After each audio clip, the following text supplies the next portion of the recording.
नमस्कार दोस्तों, स्वागत है आपका गोयला क्लासेस में।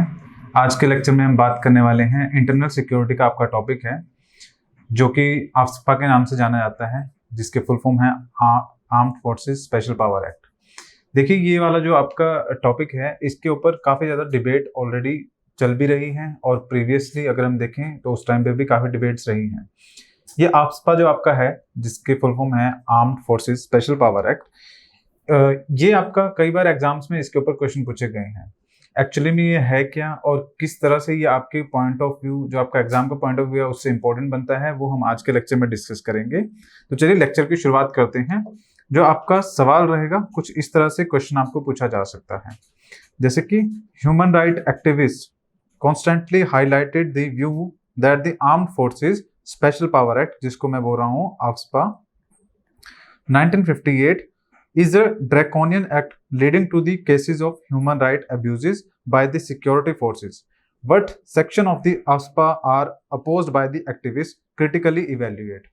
तो आपको क्या करना है कि जो आपका ये AFSPA एक्ट है, जिसके अंदर आर्मी को कुछ स्पेशल पावर्स दी जाती हैं, इसके अंदर क्या क्या ऐसी पावर्स जो है आर्मी को दी गई हैं, जिनकी वजह से क्या होता है, ह्यूमन राइट अब्यूज होते हैं, जो मानवाधिकार हैं उनका हनन होता है। उसी चीज को आपको क्या करना है, क्रिटिकली इवेल्युएट करना है, और इसके बारे में जो आपको पूरा डिटेल में बताना पड़ेगा। थोड़ा सा इसका हिस्टोरिकल बैकग्राउंड, देन उसके बाद कुछ कुछ ऐसे सेक्शंस जो आपके armed forces special power act के हैं, जिनके ऊपर जो फोर्सेस जो सेक्शन जो है आपकी ये आर्मी को स्पेशल पावर जो है वो प्रोवाइड करते हैं, उनके बारे में आपको चर्चा करनी है। तो थोड़ा सा बैकग्राउंड समझते हैं एक्चुअली में ये है क्या।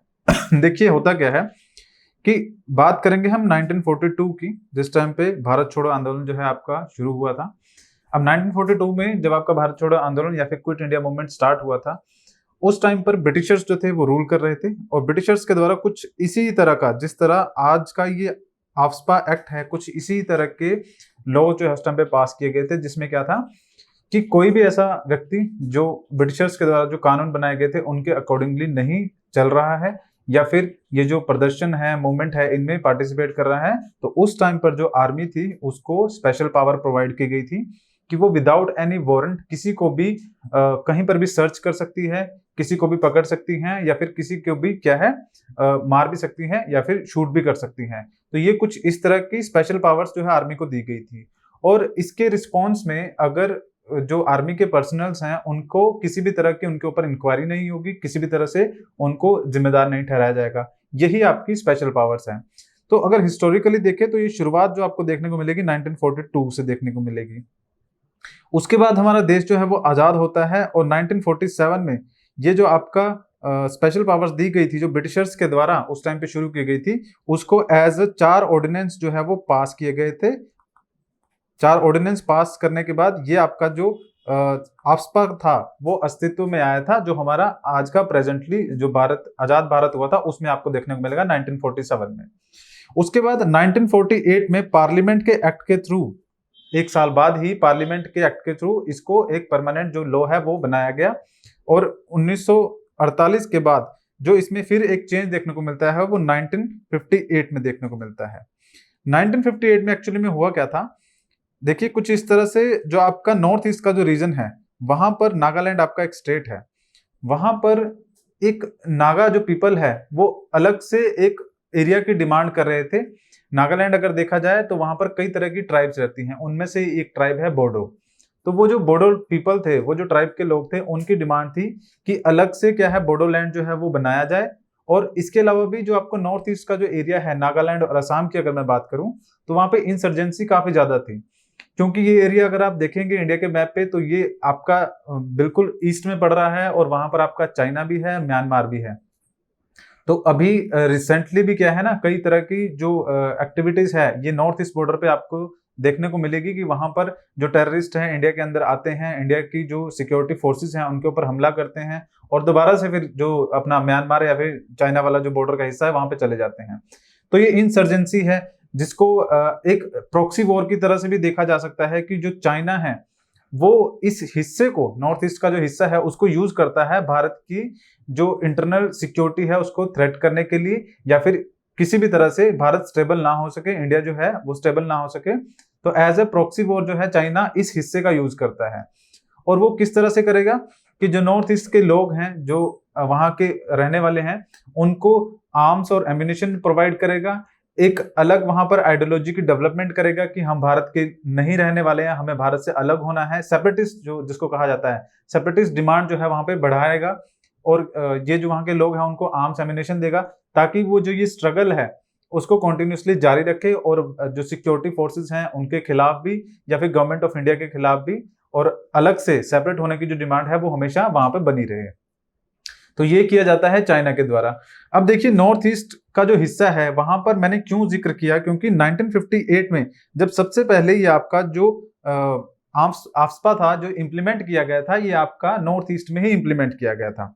स्टार्टिंग में अगर बात की जाए तो इसको armed forces special power act Assam और जो आपका मणिपुर है इस नाम से जाना जाता था, armed forces special power act Assam and Manipur 1958, क्योंकि सबसे पहले ये वहीं पर लगाया गया था। उसके बाद क्या है, जो दूसरे आपके स्टेट है, मेघालय हो गया, त्रिपुरा हो गया, या फिर अरुणाचल प्रदेश, इन सभी स्टेट्स में हो गया, तो फिर इसको नॉर्मली आफ्सपा कहा जाने लगा। तो देखिए अब आफ्सपा के ऊपर जो क्वेश्चन है वो यही है, जैसे मैंने आपको इंट्रोडक्शन में बता दिया कि इसकी वजह से क्या होता है, जो आर्मी के लोग होते हैं उनको पावर मिलती है कि वो किसी भी घर को क्या है विदाउट एनी वारंट उसमें सर्च कर सकते हैं, वहां पर जा सकते हैं। अगर उनको कोई ऐसा व्यक्ति लगे, कोई जो टेररिस्ट एक्टिविटीज में इन्वॉल्व है, तो उनको उस आदमी को पकड़ने के लिए भी वारंट की आवश्यकता नहीं पड़ती है, वो डायरेक्टली जा सकते हैं, वहां पे पकड़ सकते हैं। और अगर कोई जो कानून है, लॉ है, उसके अकॉर्डिंगली वहां पर नहीं चल रहा है, तो ऐसे केसेस में उनको अलाउड भी होता है कि वो उस आदमी को शूट भी कर सकते हैं। और अगर ये सब चीजें होती हैं तो इन चीजों को देखते हुए जो आर्मी का आदमी होगा, आर्मी का जो पर्सनल होगा, उस पर किसी भी तरह की इंक्वायरी जो होगी या फिर केस उस पर नहीं बनेगा, क्योंकि उसको पावर मिली हुई है इस एक्ट के द्वारा जो कि 1958 का है, armed forces special power act 1958 के थ्रू। ओके, अब देखिए जब मैंने ये बात आपको बताई कि इतनी तरह की पावर उसको मिली हुई है, तो इसमें होता क्या है कि बहुत सारे जो आपके नॉर्थ ईस्टर्न स्टेट्स है वहां पर आर्मी के जो लोग हैं उनके खिलाफ कई बार प्रोटेस्ट देखने को मिलते हैं, क्योंकि होता क्या है कि ये जो पावर्स हैं इनकी वजह से कई बार वहां पर जो आम लोग हैं, जो सिविलियंस हैं, उनकी डेथ भी हुई है। तो उनकी जब डेथ होती है तो जो लोग हैं उनके अंदर गुस्सा आता है, एंगर आता है, और जिसकी वजह से वो प्रोटेस्ट करते हैं। ह्यूमन राइट्स का वायलेशन, हम ये शब्द यूज कर सकते हैं कि ह्यूमन राइट्स का वायलेशन भी वहां पर देखने को मिलता है। तो उसी के ऊपर आपका ये क्वेश्चन है जिसके बारे में डिस्कस करना है। देखिए आप इस इमेज पे ध्यान दीजिएगा, ये जो इमेज है यहाँ पर जो जो जितने भी प्रोटेस्टर बैठे हैं वो रिपील करने की बात कर रहे हैं कि आफ्सपा को रिपील किया जाए, वहां पे खत्म किया जाए या इसे विड्रॉ किया जाए। अब देखिए इसमें होता क्या है, थोड़ा सा बेसिक सा आइडिया लेने की कोशिश करते हैं। अगर किसी जगह पर आफ्सपा जो होगा इम्प्लीमेंट होगा, पहली बात तो ये किसी भी जगह पर इम्प्लीमेंट होगा ये डिसाइड किया जाएगा सेंट्रल गवर्नमेंट के द्वारा।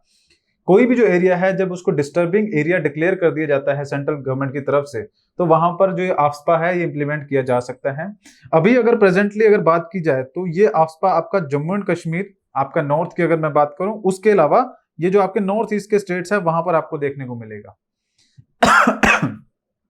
अब आप ध्यान दीजिएगा कि अगर नॉर्थ ईस्ट और जम्मू एंड कश्मीर में ये इंप्लीमेंट किया गया है तो वहां पर क्या है, क्या एक ऐसी अलग चीज है जो कि भारत के बाकी जो स्टेट्स हैं उनसे अलग है। तो वहां पर क्या है, इंसर्जेंसी है, सेपरेटिस्ट की डिमांड है सेपरेट करने की। जैसे जम्मू एंड कश्मीर की बात कर लें कि वो कश्मीर को आजाद कश्मीर कहते हैं या फिर उसको भारत से अलग करना चाहते हैं। जो वहां पे सेपरेटिस्ट है, सभी लोग नहीं, सेपरेटिस्ट हैं वो लोग। और नॉर्थ ईस्ट की अगर बात कर लें तो नॉर्थ ईस्ट में भी कुछ लोग ऐसे हैं जो अलग स्टेट की डिमांड करते हैं या फिर इंडिया से अलग होने की बात करते हैं। तो ये सब जो सेपरेटिस्ट हैं, इन्हीं सेपरेटिस्ट का यूज जो है, अगर मैं नॉर्थ की बात करूं तो यहाँ पर पाकिस्तान करता है, और अगर इस तरफ की बात करें तो यहाँ पर चाइना करता है। क्योंकि आप लोग जानते होंगे कि भारत के ईस्ट और वेस्ट दोनों तरफ में क्या है, भारत के एनिमी स्टेट है, मतलब जिनके साथ हमारे रिलेशन कुछ खास अच्छे नहीं हैं। और कभी भी चाइना और पाकिस्तान ये नहीं चाहेंगे कि भारत में स्टेबिलिटी बनी रहे, क्योंकि अगर भारत में स्टेबिलिटी रहती है तो उस केस में जो इंडिया है वो ग्रो करेगा और जो आपका पाकिस्तान और चाइना है उससे ऊपर पहुंच जाएगा। इसलिए चाहते हैं कि यहाँ पे स्टेबिलिटी ना रहे, और इसलिए जम्मू एंड कश्मीर का जो मुद्दा है उसको, और ये आपका नॉर्थ ईस्ट का जो मुद्दा है इसको ये बार बार हवा देते रहते हैं। आप लोगों को क्या लगता है कि ये जो जम्मू एंड कश्मीर का जो एरिया है, पाकिस्तान को कोई खास हमदर्दी नहीं है जम्मू कश्मीर से। एग्जाम्पल के तौर पे अगर पाकिस्तान कई बार मुद्दा उठाता है कि यहाँ पर जो मुस्लिम लोग हैं जम्मू कश्मीर में, उनके ऊपर कई तरह की एट्रोसिटीज होती है, उनके ऊपर अत्याचार होता है, उनकी जो राइट्स हैं उनको नहीं सुना जाता, डिमांड्स को नहीं फुलफिल किया जाता, तो ठीक है, एक केस हम इसे मान लेते हैं।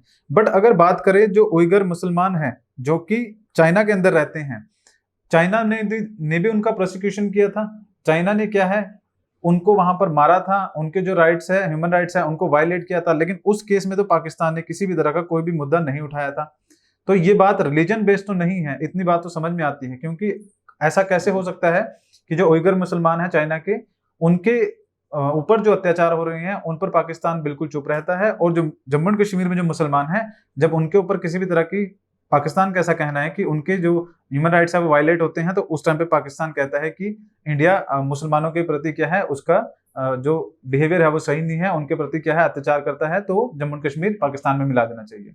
सो ये डबल स्टैंडर्ड है पाकिस्तान के। इसका मुझे बताने का वजह सिर्फ ये है कि पाकिस्तान को सिर्फ इंस्टेबिलिटी क्रिएट करके रखनी है इस हिस्से में, इस वजह से वो जम्मू एंड कश्मीर के मुद्दे को बार बार उठाता रहता है। सेकंड चीज, अगर नॉर्थ ईस्ट की बात की जाए तो जैसे मैंने बताया, वहां पर चाइना चाहता है, चाइना के साथ क्योंकि हमारे बॉर्डर डिस्प्यूट है, इसलिए चाइना चाहता है कि इस हिस्से में कभी भी शांति ना रहे।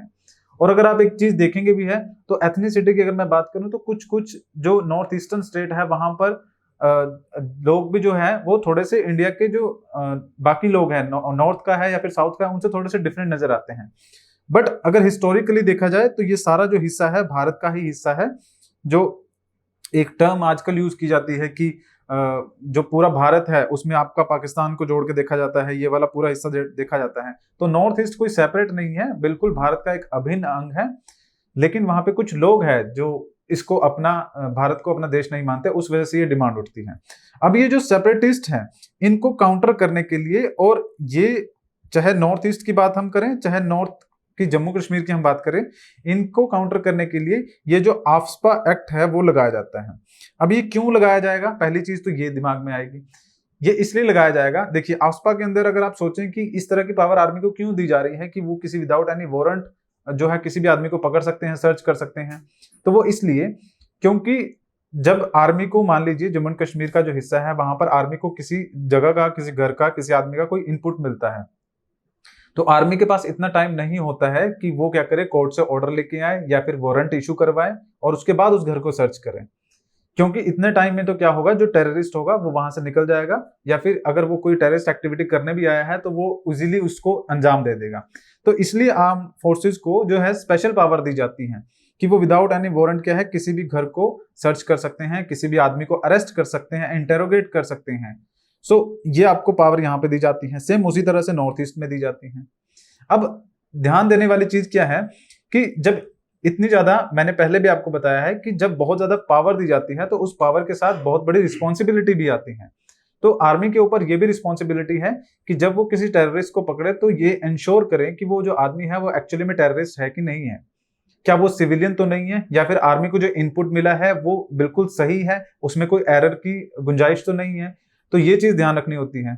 लेकिन देखिए, अगर ऑल ओवर वर्ल्ड की बात करी जाए, सिर्फ इंडिया की नहीं पूरे विश्व की अगर बात की जाए, तो वहां पर जितने भी आपकी ये आर्मी की या फिर मिलिट्री की जो ये एक्टिविटीज होती हैं, उसमें कहीं पर भी आप किसी देश का एग्जाम्पल नहीं ले सकते जहां पर 101% ये इस बात की श्योरिटी हो कि वहां पर कोई एरर नहीं हो सकता या फिर वहां पर गलती नहीं हो सकती है।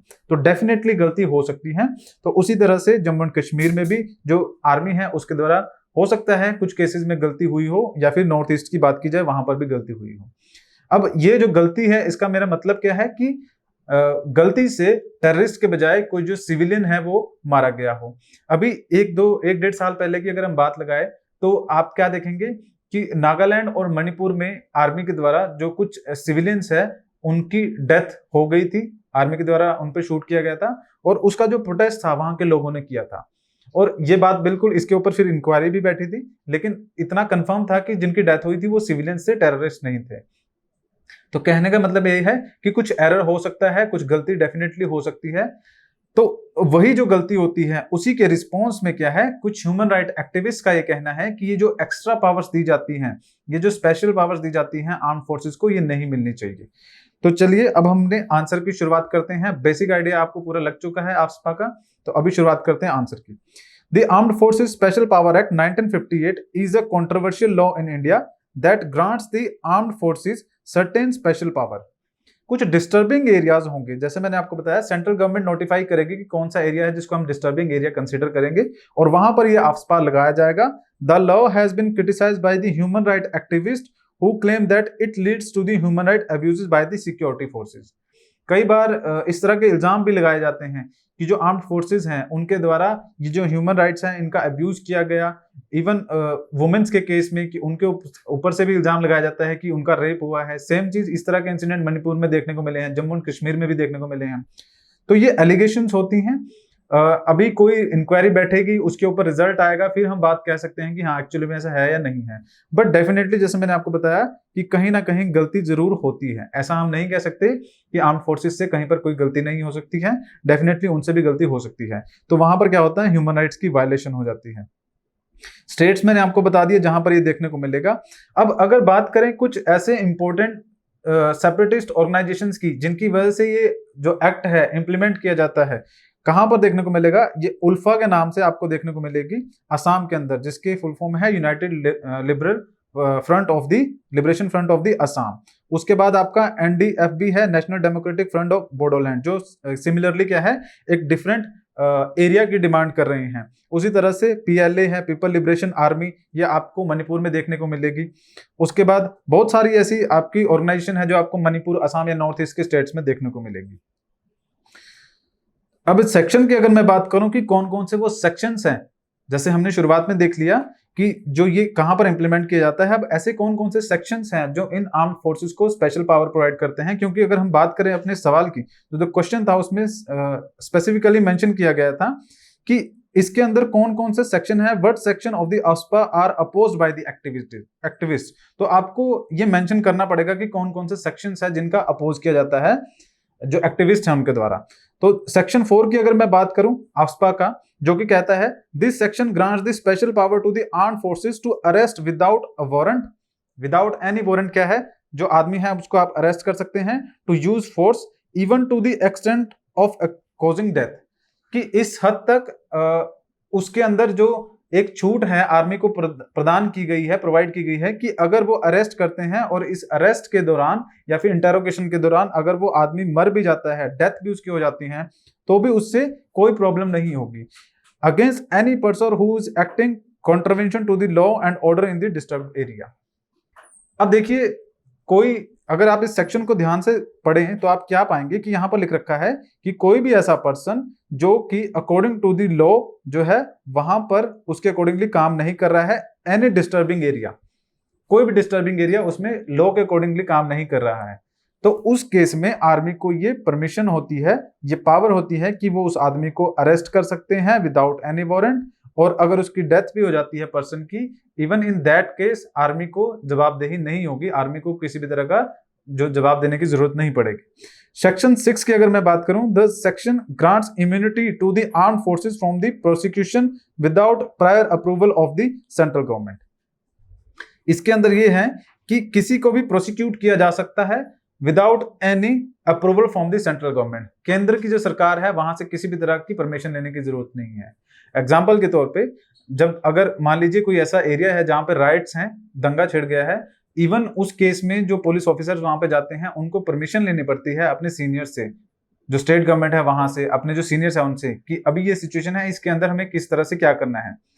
लेकिन यहाँ पर जो AFSPA है आपका, उसके अंदर किसी भी तरह की परमिशन की कोई रिक्वायरमेंट नहीं है सेंट्रल गवर्नमेंट से. और सेक्शन 7 की अगर मैं बात करूं, this section gives the armed forces the power to enter and search any premises without a warrant. किसी भी जो जगह है, प्रीमाइसेस है, घर है, कोई भी जगह है, उसको विदाउट एनी वारंट क्या है, सर्च किया जा सकता है. तो अगर देखिए, ये जो आपके 3 सेक्शन हैं, वैसे तो ये इसलिए लगाए गए हैं ताकि किसी भी एरिया में जो स्टेबिलिटी है बनी रहे, पीस जो है वो मेंटेन रहे. लेकिन अगर आप ध्यान देखें, अगर इन तीनों सेक्शन का मिसयूज किया जाए तो ये काफी ज्यादा भयानक इसके परिणाम हो सकते हैं. आप किसी के भी घर में जा सकते हैं, विदाउट एनी वारंट सर्च कर सकते हैं, किसी को भी पकड़ सकते हैं, इवन उसकी डेथ भी हो सकती है. उस किसी भी केस में आपके ऊपर किसी भी तरह का कोई आपसे पूछा नहीं जाएगा, आपको पावर मिली हुई है. तो अगर इन 3 सेक्शन का मिसयूज किया जाए तो ये काफी खतरनाक हो सकता है. और इन्हीं 3 सेक्शंस के ऊपर बात करते हैं कौन, ह्यूमन राइट्स वाले. जो कहते हैं कि ह्यूमन राइट जो है इन लोगों की इन जगहों पे जो आर्मी पर्सनल्स हैं वो वायलेट करते हैं, अब्यूज करते हैं। So human rights activists argue that these provisions are in the violation of the right to life, personal liberty, equality। ये आपकी फंडामेंटल राइट में भी है। सो ह्यूमन राइट्स जो आपकी हैं, जैसे कि राइट टू लाइफ की अगर मैं बात करूं, उसके बाद लिबर्टी की बात करें, इक्वालिटी की बात करें, जो कि इंडियन कॉन्स्टिट्यूशन के अंदर आपको गारंटी किया गया है, आपको प्रोवाइड मिली है, किसी भी जो आदमी है उसको मिली है, तो उसकी वायलेशन हो जाती है। They claim that these powers have been misused by the armed forces resulting in human right abuses including the extra judicial killing. Extra judicial killing और आपकी जो ह्यूमन राइट की अब्यूज है वो कहां देखने को मिलेगी? ये सिक्योरिटी फोर्सेस के द्वारा। क्यों देखने को मिल रही है? आफ्सपा की वजह से। टॉर्चर, रेप और डिसअपीयरेंस, लोग गायब हो जाते हैं, ऐसा ह्यूमन राइट्स एक्टिविस्ट का कहना है कि टॉर्चर लोगों का किया जाता है, वुमेन्स का रेप किया जाता है। इंसान जम्मू एंड कश्मीर में कई केसेस आपने शायद सुने होंगे कि कोई भी पर्सन जो है काफी टाइम तक गायब रहा और बाद में उसकी डेड बॉडी मिली है, और ये इल्जाम लगाया जाता है आर्मी के ऊपर कि उनके इंटेरोगेशन के दौरान जो है वो आदमी मरा है। कई बार इतना ज्यादा मेंटल टॉर्चर किया जाता है कि आदमी सुसाइड कर लेता है। सो ये सब चीजें क्या है? ह्यूमन राइट्स की वायलेशन है, जिसके लिए ये ह्यूमन राइट एक्टिविस्ट हैं वो आवाज उठाते हैं। तो अगर ह्यूमन राइट्स की अगर मैं बात करूं तो ये इस तरह से ह्यूमन राइट जो है किसी भी पर्सन को अवेलेबल होगी, फ्रीडम की, ट्रस्ट की, जस्टिस की, लव की, रूल ऑफ लॉ की। तो ये हमारी कॉन्स्टिट्यूशन के अंदर भी मेंशन है, तो ये सभी पर्सन्स को मिलनी चाहिए। बट ऐसा ह्यूमन राइट एक्टिविस्ट का मानना है कि आफ्सपा की वजह से ये सारी राइट्स जो है वो वायलेट होती है। अब इसी के ऊपर सुप्रीम कोर्ट की क्या जजमेंट आई है? ये प्रीवियस जजमेंट है आपकी, जिसके अंदर supreme court of India has held that the use of the force by the armed forces under AFSPA must be in accordance with the principle of necessities and the proportionality।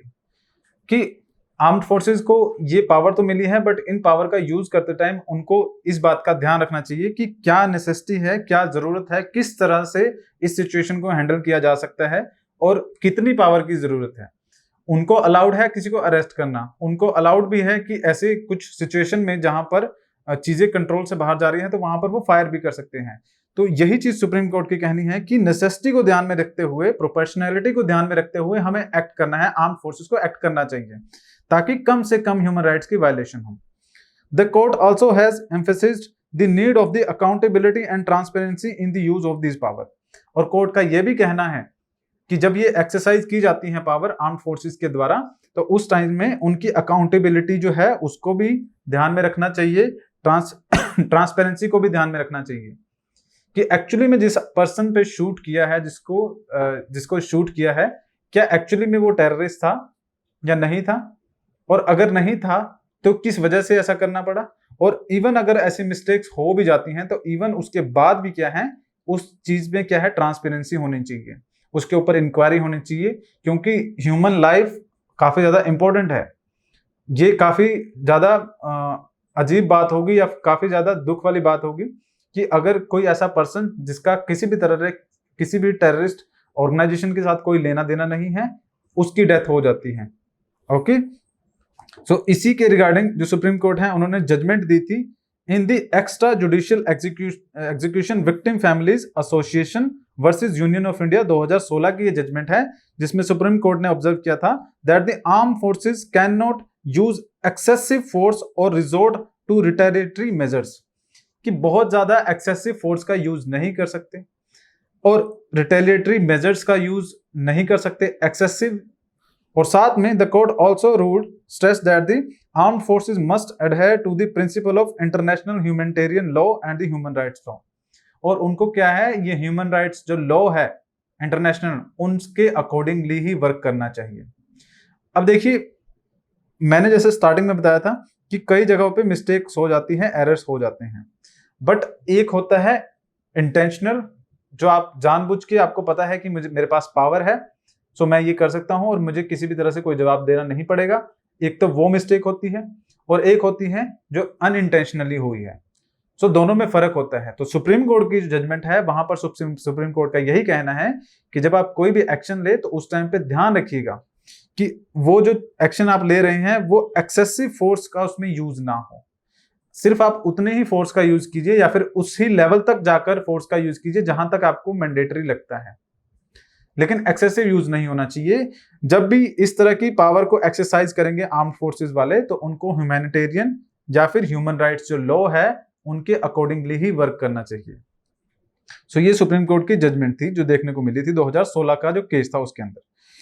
अब critics क्या argue करते हैं, despite the court observation there has been numerous instances of the human right abuses by the armed forces under AFSPA, they argue that the law must be repealed और significantly amend to prevent such abuses. वो कह रहे हैं human rights वाले, उनका मानना ये है कि ये जो आफ्सपा है इसको रिपील कर देना चाहिए, इसे खत्म कर देना चाहिए, क्योंकि ये लोगों की जो राइट्स हैं उनको वायलेट करता है। However proponents of the law argue that it is necessary to maintain the law. अब कुछ लोगों जो उसकी फेवर में है उनका मानना ये है, क्योंकि हमें क्रिटिकली इवैल्यूएट करना है तो हमें ये भी बताना पड़ेगा कि जो लोग उसके फेवर में है उनका मानना ये है कि अगर ये आफ्सपा जो है ये काफी ज्यादा इंपॉर्टेंट है डिस्टर्ब्ड एरिया में लॉ को मेंटेन करने के लिए, अगर इसको नहीं रखा जाता है तो उस केस में, उस सिचुएशन में जो इंडिया की इंटरनल सिक्योरिटी है उस पर खतरा हो सकता है। और इसलिए आपका जो आफ्सपा है इसको कुछ जगहों पे आपका रहना बहुत जरूरी है, इंप्लीमेंट करना जरूरी है, जैसे कि अभी आप देख सकते हैं नॉर्थ ईस्ट में है और जम्मू एंड कश्मीर में है। And to protect armed forces from the harassment and the false allegation. और इससे होगा भी क्या है, जो हरासमेंट है आर्म्ड फोर्सेस की वो भी रुकेगी, क्योंकि उनके पास पावर होगी तो वो रिस्पॉन्ड कर सकते हैं। तो इसके फेवर में भी हम पॉइंट जानते हैं और इसके अगेंस्ट में भी हम पॉइंट जानते हैं क्या हो सकता है। लास्ट में आप क्या लिख सकते हैं While the AFSPA may be necessary in certain circumstances, it is important to ensure that its provision are not misused। कि हमारा पॉइंट ऑफ व्यू क्या है कि ऑल्दो जो आर्म्ड फोर्सेस ये स्पेशल पावर एक्ट है ये जरूरी है कुछ क्षेत्र में, कुछ डिस्टर्बिंग एरियाज में, बट हमें इस बात पे भी इंश्योर करना चाहिए कि इसका मिसयूज ना हो, that the right of the people in the disturbed areas are protected. कि जो टेररिस्ट एक्टिविटीज में इन्वॉल्व है उनके ऊपर तो स्ट्रिक्ट एक्शन हो, लेकिन उस एरिया में कुछ सिविलियंस भी रहते हैं तो उन सिविलियंस की राइट का भी जो है ध्यान रखा जाए, उनको प्रोटेक्टेड महसूस हो उस हिस्से में। The supreme court observation provide guidance on the use of force by the armed forces, but it is ultimately up to the government to ensure that the law is used in a manner that is consistent with the human rights and the rule of law. कि although supreme court की इस पे judgement आई है, उन्होंने इसके ऊपर टिप्पणी भी की है, लेकिन ये टोटली डिपेंड करता है किसके ऊपर, एक तो सेंट्रल गवर्नमेंट के ऊपर और दूसरा जो उस पावर को एक्सरसाइज कर रहा है जो कि आर्म्ड फोर्सेस हैं, उनके ऊपर डिपेंड करता है कि वो अपनी पावर का जो यूज है बिल्कुल एक सिस्टमेटिकली वे में करे और एकदम रिस्पॉन्सिबल वे में करे। सो हमें क्या करना था, हमें इसके आफ्सपा के सपोर्ट में भी पॉइंट्स बताने थे, हमें इसके अगेंस्ट में भी बताने थे।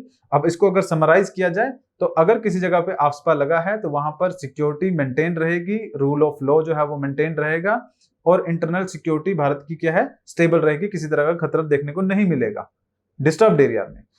और एक चीज इसके अगेंस्ट आप ये भी मेंशन कर सकते हैं कि अगर आफ्सपा जो है स्पेशल पावर एक्ट जो मिले हैं इसका अगर मिसयूज किया जाता है तो वहां पर ह्यूमन राइट्स का वायलेशन देखने को मिलता है, जो कि जिसमें ह्यूमन लाइफ के जो हेल्थ है, जो लाइफ है उसको एंडेंजर्ड होता है, वो थ्रेट होती है। तो ये भी आप एक चीज मेंशन कर सकते हैं। आगे अगर बात करें तो इस क्वेश्चन में इतना ही था।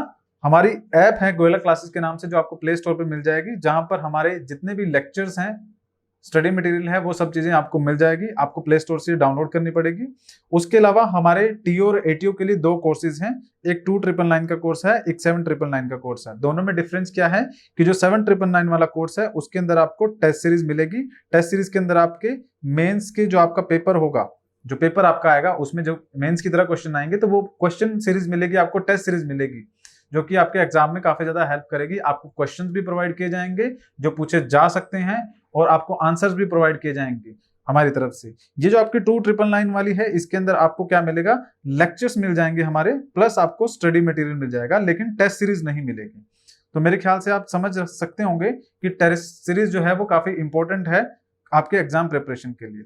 अगर आप हमारे कोर्सेज को ज्वाइन करते हैं तो उसमें कुछ इस तरह से हमारी आंसर कॉपी जो होती है वो चेक की जाती है। आप हमारा यहाँ पे रिजल्ट भी देख सकते हैं, ये मोहित राठी जी की कॉपी है जो अभी करंटली जो है AETO है। सो इस तरह से आपकी कॉपी प्रोवाइड की जाएगी और हमारी तरफ से आपको रिमार्क्स दी जाएंगे, जो आपका सॉल्यूशन है या फिर जो भी आप आंसर लिख के देते हैं उसमें किस तरह से इंप्रूवमेंट की जाती है या कर सकते हो आप, वो आपको बताया जाएगा।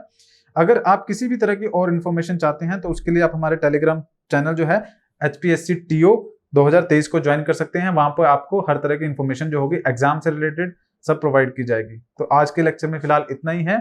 अगर आपको वीडियो पसंद आई हो तो जरूर लाइक कीजिएगा, चैनल को सब्सक्राइब कीजिएगा। किसी भी तरह के डाउट होते हैं तो आप कमेंट सेक्शन में पूछ सकते हैं। Thank you.